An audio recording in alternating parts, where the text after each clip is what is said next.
Hello and welcome back to Let's Play Crusader Kings 2 Conclave as Scotland. So just before we get started, let me mention that this is the first video I'm recording after the 2.5.2 patch. It has just come out in beta at the time of recording. And I just went ahead and jumped right in, even though it's beta, under the assumption that everything is going to work just fine, which seems to be the case so far. So some of the changes in this patch, let me just tab out of the game for a second here so I can look at the patch notes. There's changes to coalitions, which are now defensive pacts. Infamy is now called threat, and they all work in slightly different ways, though we haven't really run into them too much in this playthrough, so I guess it doesn't really matter that much to us.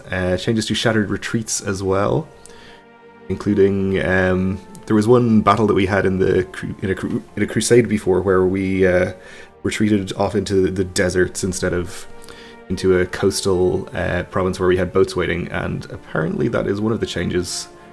Shattered retreats are more likely to favour coastal provinces where there are boats, so that is good. There are some new traits related to education, because apparently a lot of characters were picking up strong and weak and those kind of things based on education. Anyway, we'll just go ahead and jump in here and talk about the changes as and when they arrive. There's also this handy little next song button, but probably won't be clicking that too much. Back to the game though, we had another succession last episode. We're now King Alexander II of Scotland, after our previous king, who, let's see, who was this? Of course, Somerled. He was maimed, I think, already when he took over as king, so he unfortunately died at the relatively young age of 47, but we haven't had too rough a succession this time, at least not yet. We have some factions, nothing too dangerous yet. We're working on Ulster with our Chancellor, try and get him out of the increased council power faction since that's the largest one and he's the most powerful vassal. We have just over another year, I think, until the council becomes content again. Also, our Marshal is doing nothing right now, so let's get him training troops in our capital, which now, of course, contains 2 castles, so he is basically doing double the work, which is nice. We should probably build something here. The castle town is fairly cheap and is pretty helpful, since our steward is also working in Gary and not doubling the income, but increasing the income from 2 castles. It's doubling his bonus, I guess.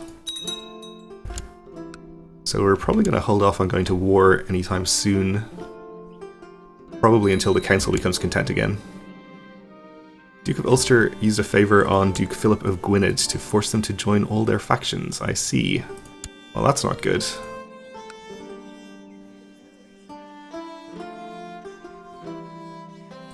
And I guess Moray came in here as well.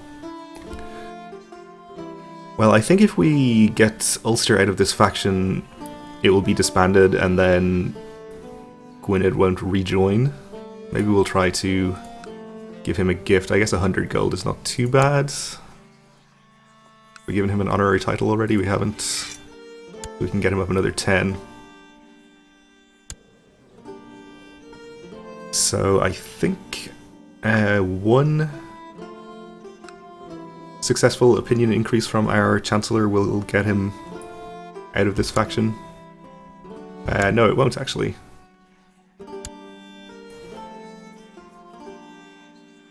Well, we'll see. No, wait, it will, of course. It's 15. But we have had the Duke of the Isles also jump in here, so this is pretty bad. I might just acquiesce to the demands of this faction if they happen to fire. Oh, but there is successful opinion increase, so he's up to 84. He should leave the faction. Our kinsman Glenn has finished his education in diplomacy, and he has attained a masterful level of knowledge. Good for him. Did this update already? I think it did. So 23 diplomacy is pretty good. So I guess Gwynedd does stay in here, even though he was asked to join as a favour by a person that is no longer in the faction. That doesn't seem right. can send him a gift. I guess we'll do that. That's relatively cheap. To see if that causes him to leave. Maybe he was going to leave anyway. But as it happens, the faction is still dangerous. So we can get Earl Walter of Dublin here out by granting him the duchy title, if we create the duchy title. Or even by granting the duchy title to the Earl of Kildare instead. Which would definitely get the Earl of Dublin out.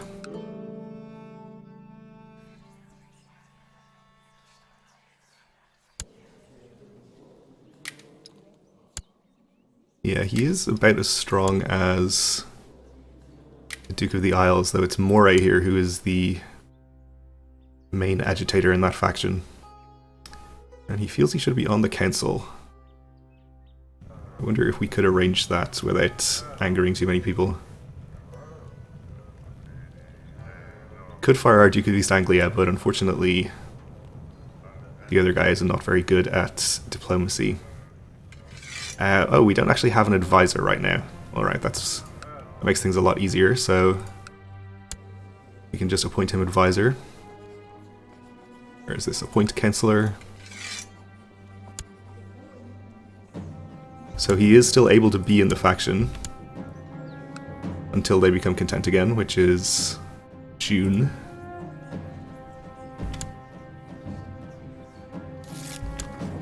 But maybe that's enough of an opinion increase to get him out. Alright, Ulster is up to, I think, about 100 there. Yes, so let's move our Chancellor over to Moray.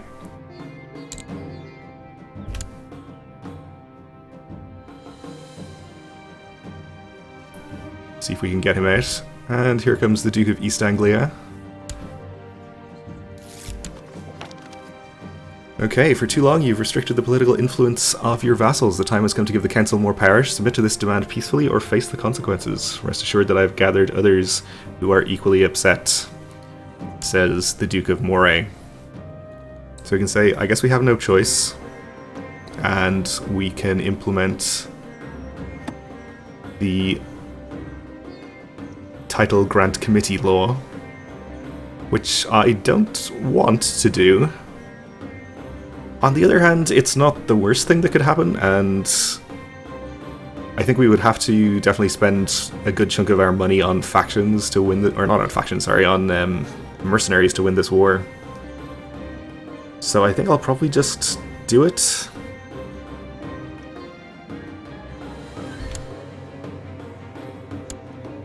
Which at least takes care of our immediate problems here. That mercenary band that you hired a while back seems to still be in the region. Maybe you should invite the commander to a small feast. So we can say, yes, I think I will, or no, mercenaries are best kept at a proper distance. Yeah, let's invite Captain Paul to a feast. Hello, Captain Paul. Paul came to feast with you and you found that you have much in common. A new friend, maybe I should give him some land.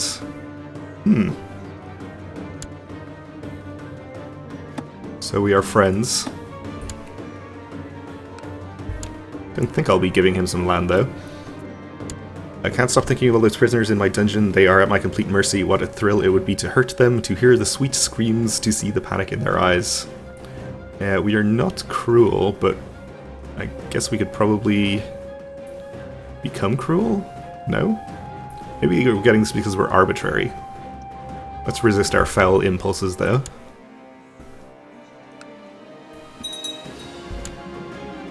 Alright, Moray now wants elective succession in Scotland. An architect has been brought before your court proposing the construction of a new castle in Gowrie for less resources than such a massive project would normally require before you can give him an answer. Bjorn, our steward, whispers in our ear. This is the Duke of Munster, I guess. I know this man, I believe we can trust him. So yes, we're going to get a cheap castle in Gowrie, which is great. Ordinarily it would cost us 723 gold, but here it's 400 gold, and sometimes I think you end up getting an additional refund on this, so it could end up even cheaper than that. This is thanks to our rulership focus that we're getting that event.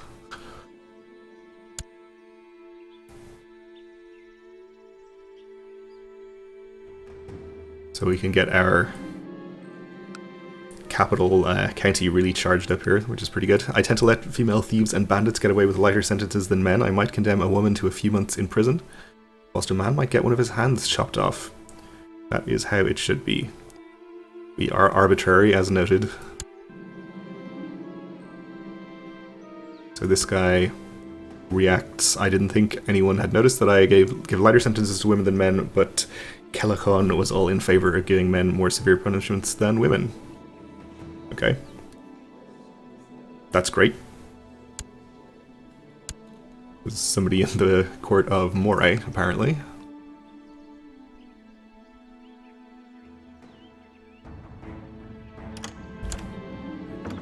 Alright, so the elective succession faction is not getting much support. Bjorn of Munster is in the independence faction, but no significant support there either. And we have a new pope, okay. And the King of Norway wants to marry the Prince of Norway to my kinswoman. Yeah, okay. I will accept. Which reminds me, actually, we probably lost our various pacts and alliances, so we should maybe try and get something back there. With France, perhaps.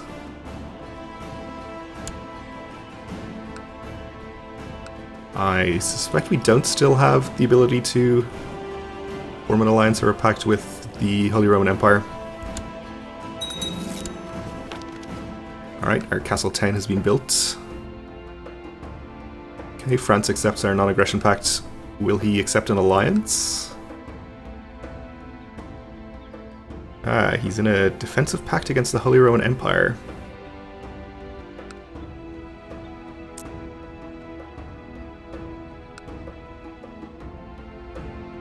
Let me try to parse this map mode. I guess the colors just relate to religion. Or are these people all the people who are in the pact? Yeah, Aquitaine is in there.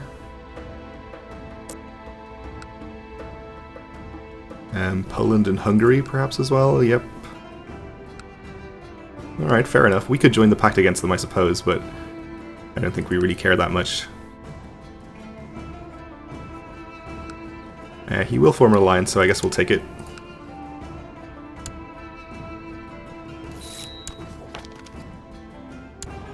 And we have a kinswoman who needs a focus for her education. She is an idolizer and indolent.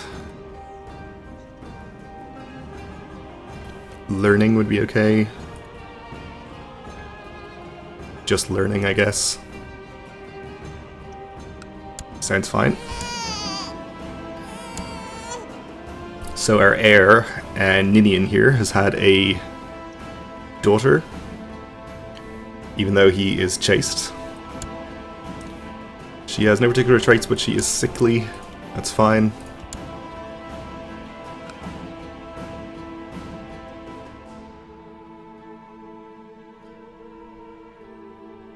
Alright, so the council should be becoming content any day now.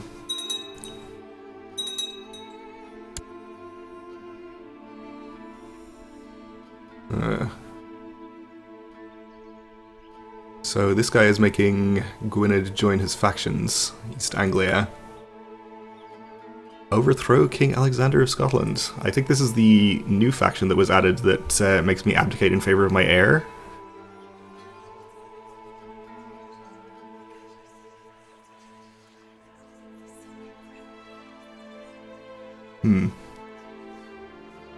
Well, it's not powerful enough to cause us a threat, and we're about to have the council become content again, which means our councillors can no longer be in factions.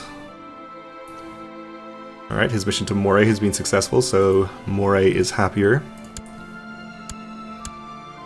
To 53, but of course he can't be in factions anymore.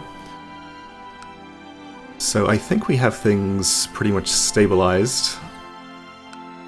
I think I'd like to build the next level of Castle Town here if I can. We need more castle walls first, we'll do that then.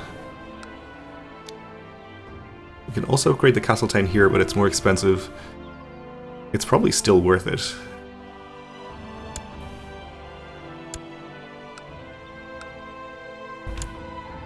But let's hold on to enough gold so that we have the option of hiring mercenaries if necessary.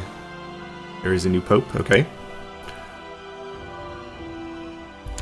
Alright, so we could probably consider declaring some wars in the near future. Can we fight England right now?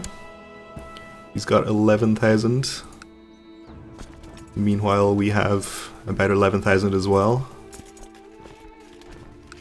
We do have France on our side. They aren't involved in any wars at the moment.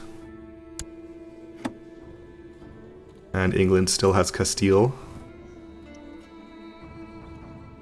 So let's see, France has 13k. And, oh yes, of course, Castile is not really an issue. I kind of like our chances then under the assumption that France would actually come and help out. Can we press this guy's claim? There's a claim on Northumbria. So we can't press it right now. And unfortunately his heir is also an adult male. I guess we might try to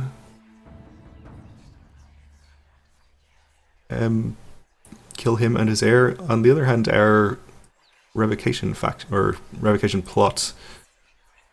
could succeed if we can bribe somebody, because we're pretty close. Seems like not at the moment. Alright, we'll try killing this guy.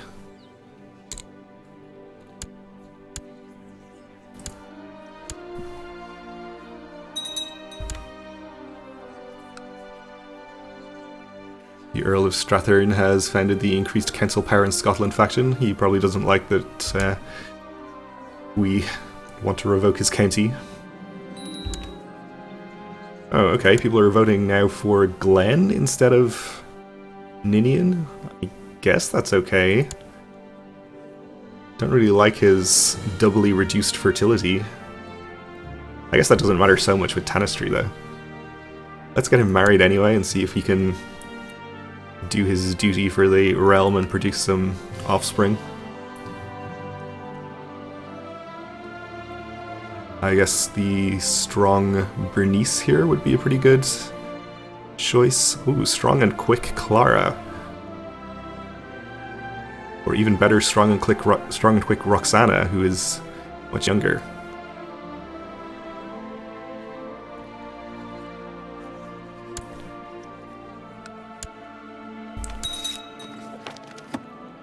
It's actually a pretty close vote. We could probably influence some people. Why are we voting for our sister Edith anyway? Let's vote for Ninian and see if we can get him back in line.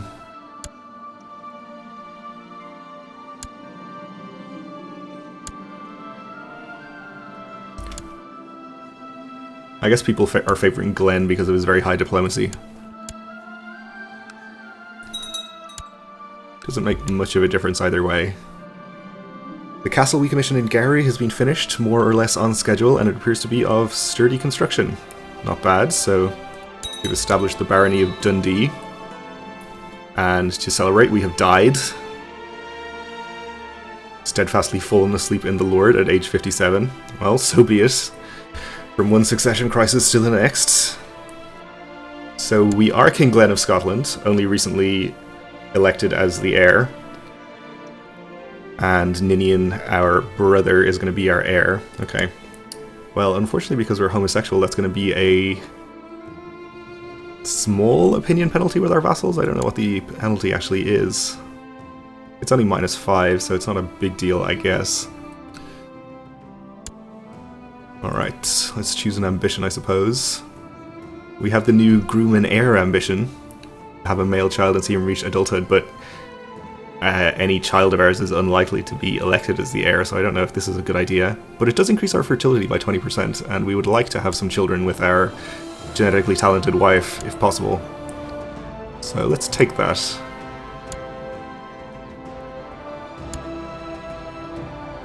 We might want to take a diplomacy focus. I think we'll hold off on choosing a focus and see if we have any significant faction problems Our domain is too big, unfortunately. Well, we did just get one extra holding in our domain, which we obviously want to keep a hold of. And I think we've run out of counties outside of our 2 duchies to grant to people, so we're going to have to start giving away counties in the Duchy of Lothian. I guess it's okay. We could just give away 2. I think we probably should. I don't think we can afford to be one over our domain limit. I guess the over the domain limit penalty hasn't kicked in. Let's unpause for a few days and see. Oh, maybe people are actually voting for John instead. Alright, well, we'll see.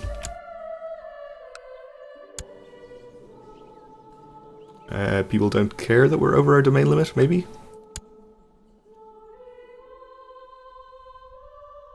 Apparently so. Alright, well, maybe we'll just hold on to all of these counties for the moment. Of course, it is reducing our income, I think. Maybe our levy efficiency as well. Maybe not the levies.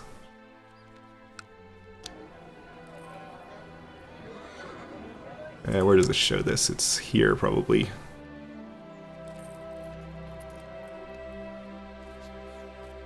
Well, there's somewhere where it tells us that we're making less money because of being over our domain limit, but I forget where it is. Or maybe it just takes a while to update. So our council is going to be discontent until September 1154. No factions yet. Or no dangerous ones. But I wouldn't be surprised to see some pop up in the near future. Moray wants elective succession. Alright, well, we're out of time for this episode, so we'll leave it here for the moment and take care of our new succession crisis in the next one. So thanks for watching, and join me again then.